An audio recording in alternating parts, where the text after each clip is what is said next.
are actually trying to do quite a lot more work here in the Southeast Asian region. We find that it is really ripe for development because of an affluence that's developing. And also,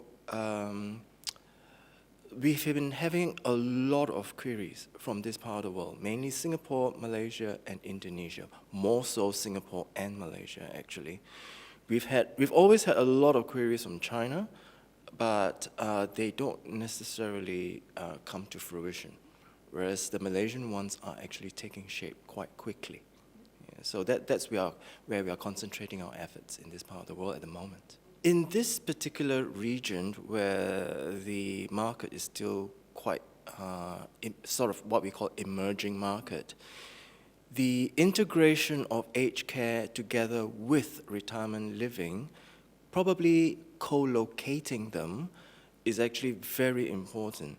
Because in a mature market, when you live in a retirement village, when you get old, or if you ever require aged care, in other words, almost 24-hour care, there are a lot of other options to choose from. In an emerging market, if you suddenly require a high level of care, there's nowhere to go.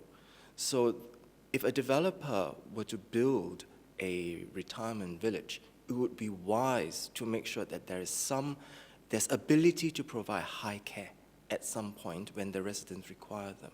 So that would be the main thing, I think, for this part of the world these days. This year has been great. I mean, the last few years, we've seen the numbers dropping a little bit, but this year I've been told you're sold out. So, and we already sort of could anticipate it just from the number of queries from this part of the world. As I was telling you, it's good to see a lot of Indonesians and Malaysians and Singaporeans attend this conference. Expectedly, the Chinese are not here because the Chinese seem to have gone off to a different way of their own. The conferences are usually in Chinese. They're not that interested in coming to conferences that are held primarily in English.